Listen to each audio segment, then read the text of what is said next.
If you want to be like a certain person, you have to do what they've done to get there. So I will be a millionaire in 5 years. My name's Elizabeth. I'm a teacher, and I want to share exactly what millionaire skills and habits I've learned and implemented that are helping me to get there and to have hundreds of millions of dollars in my lifetime. Let's do it. Number 1, reading and continuous learning. You will find the answers to your problems or to the information that you seek and the lifestyle that you want by reading. Charlie Munger says that those who keep learning in life will keep rising. And think about it. If you are going to learn math, second grade math, there's a textbook that teaches you exactly how to learn it, how to practice it, and how to master it. If you want to learn biology, it's the same thing. So why don't we do that with the things that we want? So when I wanted to learn more about financial education and get out of debt and become richer faster and be free and be able to do what I wanted with my life, I started reading the books, the top books on financial education. I read about personal finance. I read about business. I read about these things. And then guess what? I learned it. And then I started taking action. And then I started increasing my net worth and started changing my habits and my lifestyle and becoming who I want to be. So be a continuous learner. Learning does not stop when you stop high school or college or whatever degrees you end up getting. Keep learning and you will keep rising. Number 2, millionaires master their money. They learn about personal finance. If they weren't taught it, that's okay. They learn it. They learn how to make money. They learn how to manage their money so they make the most of the money that they have. They learn how to make even more money so they have more money to do things with. And they learn how to make their money make money for them.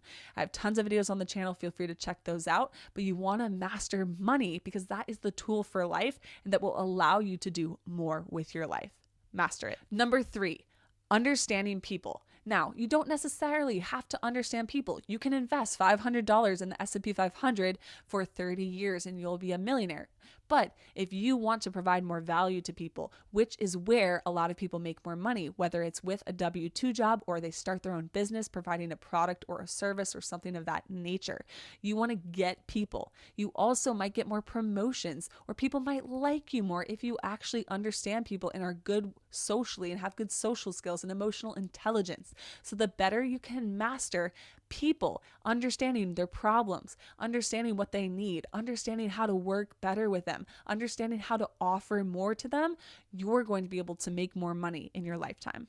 Number 4, understanding yourself. If you don't know who you are, if you don't know what you want, if you don't know what you can offer, what you have, or if you don't understand your emotions or why you feel certain things or why you have these roadblocks in your head or why you're so scared and you're not going to take a risk, then you're not going to do what is required to be successful or to be a millionaire.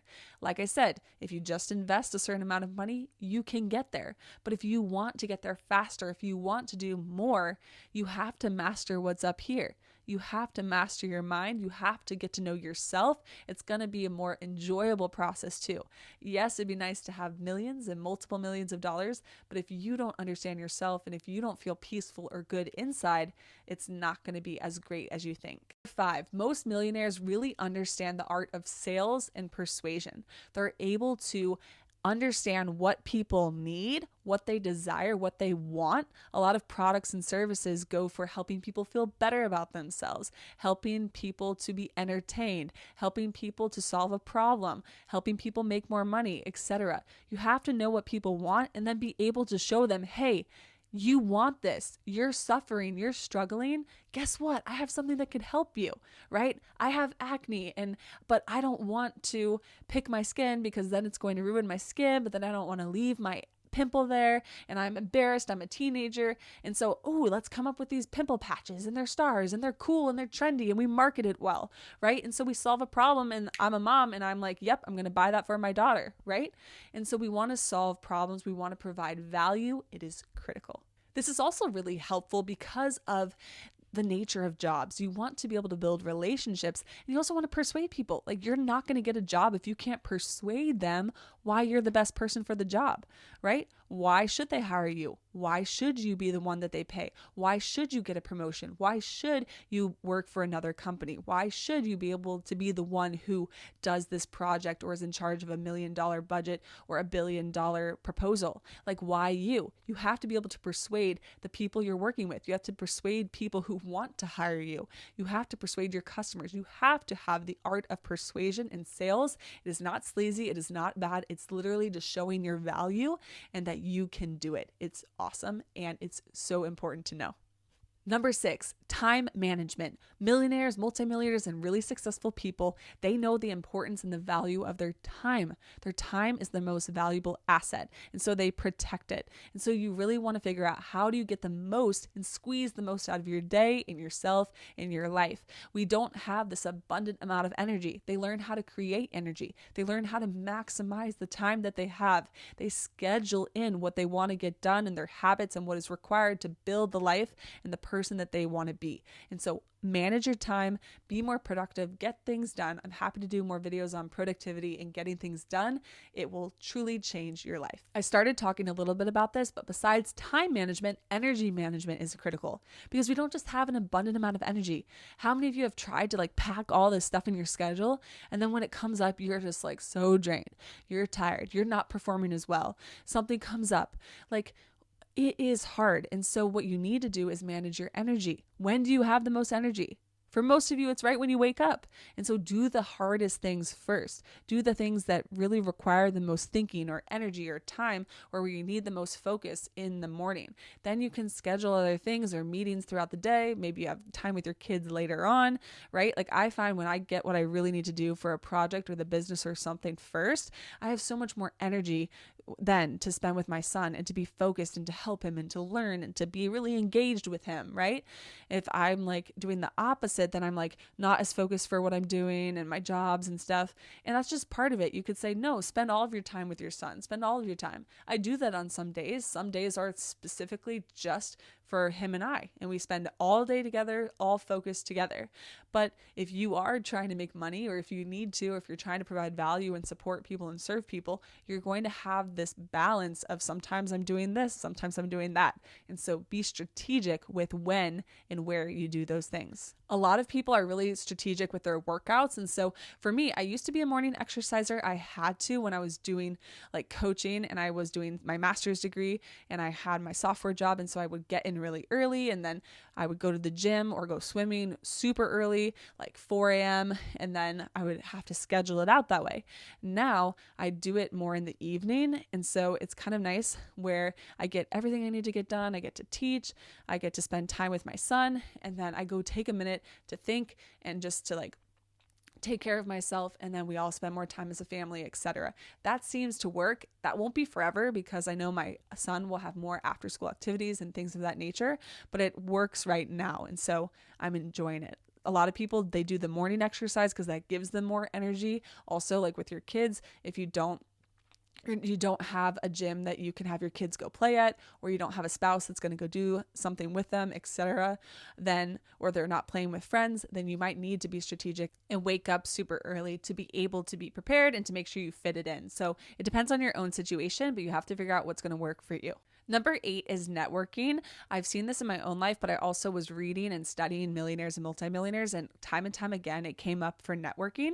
And so you want to be able to get to know people that you can help, that they can help, that they can help you. And so these mutual beneficial relationships, it is part of society where we are looking to help one another out. And so get to know people, network, get in rooms where you want to be in, get in rooms of people that you can serve and help.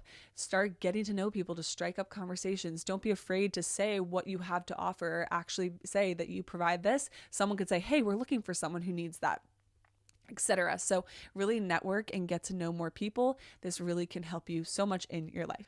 Number 9, delayed gratification and patience. Have you ever heard of the marshmallow test? I studied human development, psychology, sociology, and so we definitely learned about the marshmallow test. And there was actually a center at Virginia Tech where children, they went to preschool, but then different professors and people would study behavior, etc. But you give them a marshmallow and you see how long they can wait. You also offer another marshmallow and see if they're willing to wait a certain amount of time, they'll give you 2 marshmallows. And so people who were able to wait, the children who were able to wait, they were more successful, they had better grades, they were able to live more productive lives eventually. And so can you wait? Can you delay the gratification? Most big things take time, right? If you start a YouTube channel, it's not probably just going to blow up overnight. It's going to take time. With anything, with fitness, you have weight that you want to lose or you want to build muscle. You don't just do one workout and say, where's my giant bicep or where's the 20 pounds gone? It doesn't work like that. You have to put in the time, be consistent, and delay that gratification, right? And so there's sacrifices that need to be made. And it's a lot easier to make those sacrifices if you're willing to say, hey, if I do this and if I put in the time, put in the work, and I'm patient, eventually I'll get to live this beautiful life and I'll get what I want. We're not guaranteed another day. I know I've used the power of death with being successful, and that's a great tool that a lot of people use as well, knowing that you're not going to live forever. And so making the most of today. Just know that delaying your gratification, and if you're able to wait, for what you want, then you're going to get more because you're willing to wait. And lastly, number 10 is leverage. How can you leverage debt? How can you leverage a skill you already have to earn you more money or to make more money? Millionaires master leverage. They don't just accept what is, they figure out what do they have, what skill do they have, and how can they leverage it to be able to multiply that and make more. And so how can you leverage something that you have in your life? Same thing with me, teaching. I love to teach. It's a passion of mine. I'm leveraging my skill for teaching by coming online because hopefully I'm able to reach more people. I've been able to reach more people. Like some of you watching this right now, I would have never been able to meet you or be able to share with you if I didn't come online to teach. And so what is that for you? What is something in your life that you could leverage, or debt? You would never have been able to buy a house if you weren't able to use debt, because you probably don't have $700,000 to go buy that house, but you maybe do have a small percentage of that you could put as a down payment, and then you can live in that nice house, right? And so how can you leverage things? It's going to help you in many ways in your life. All right, those were 10 millionaire habits that are making me a millionaire, multimillionaire in my lifetime. I have a ton more if you're interested. Feel free to check out another video to master your money, your mindset, your emotions, and your habits, and I'll see you in the next one. Bye guys, you got this.